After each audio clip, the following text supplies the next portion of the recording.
Well, practice, practice, practice. I guess it'll pay off in the end. We'll hope.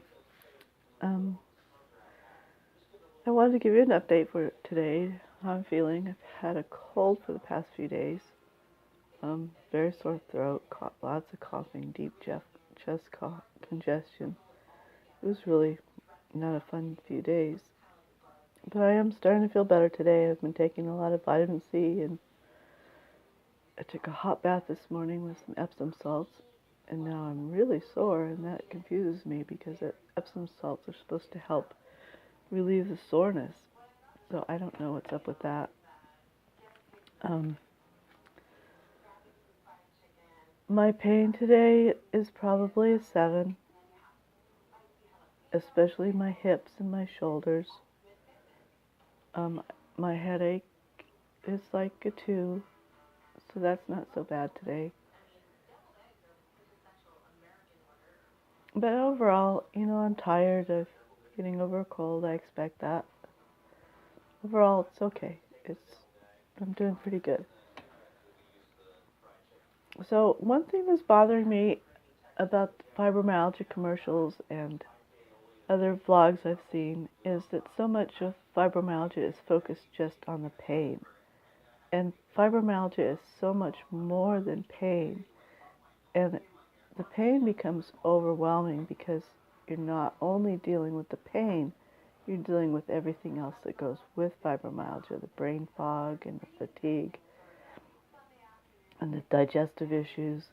All of that's going on too, and then everything all put together becomes overwhelming.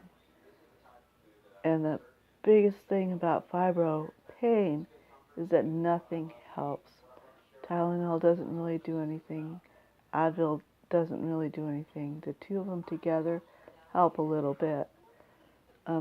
Aspirin along with Tylenol helps my headaches, but the aspirin and the ibuprofen eventually just tear up your stomach, and that's where I'm at now. My stomach is so torn up that I feel like I can't eat anything without getting my stomach upset and pain in my stomach.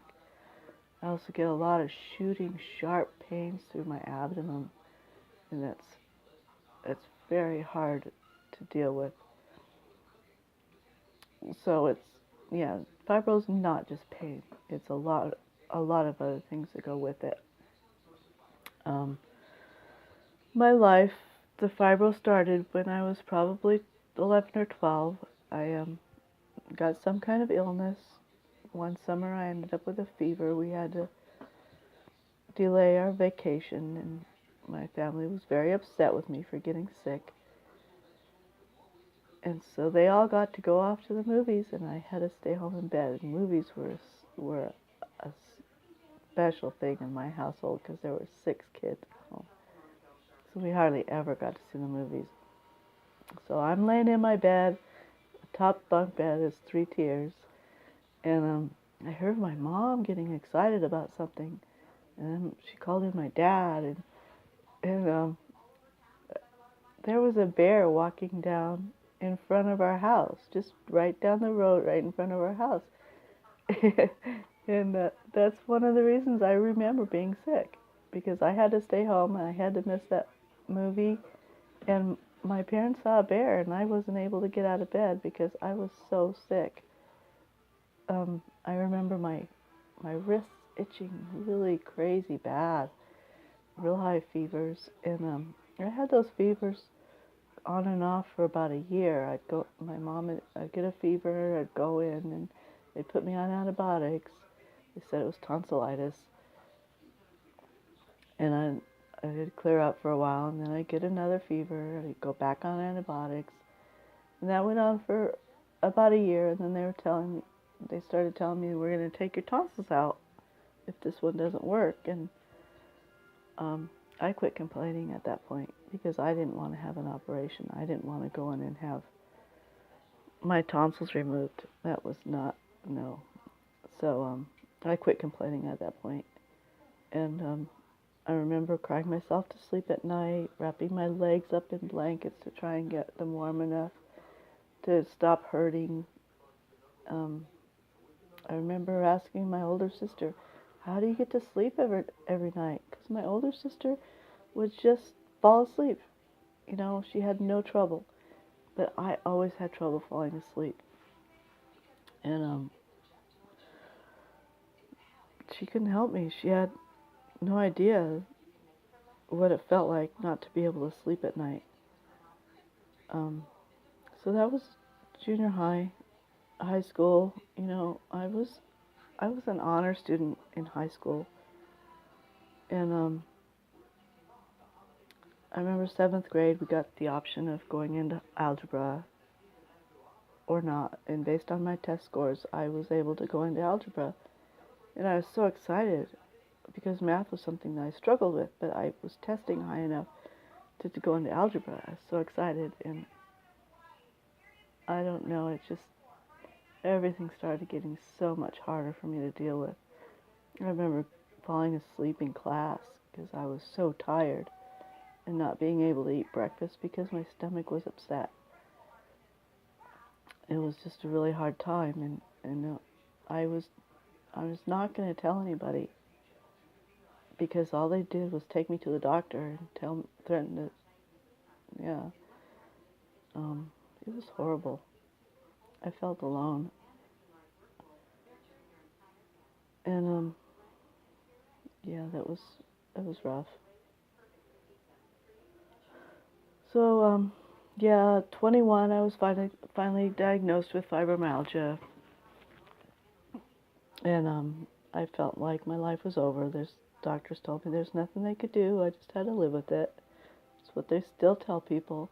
I was diagnosed in 1984, maybe.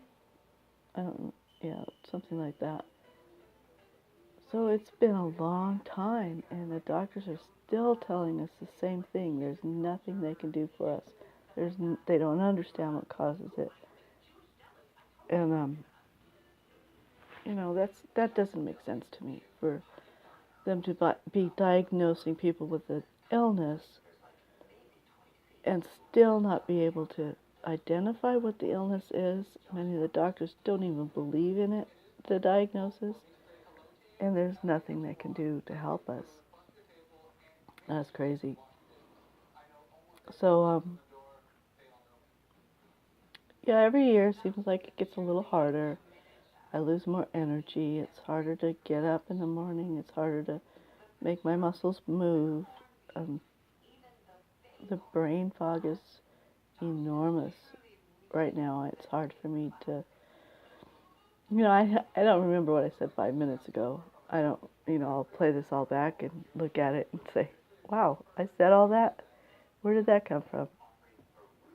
I don't usually talk very much at all because it's so hard to form thoughts and get ideas out. So I've recorded this video 5 times now, just trying to organize my thoughts and get an idea of where I wanted to go. Yeah, it's difficult, but you know, no matter what you do with your life, no matter what challenge you have with your life, you got to pick those things that give you joy. And my family gives me joy, and I put a lot of effort and invest a lot of time in them. You know, that's where my future is, my family. And the other thing that I do that gives me joy is quilting. I'm able to take soft fabrics, interesting designs, and piece them together and hopefully make it an interesting something that you can either hang on the wall or wrap around yourself and get comfortable and warm. And that's what my goal is with the quilting. So, thanks for watching this. We'll see what happens. If I do another one, I don't know. We'll see what happens. Thanks. Bye.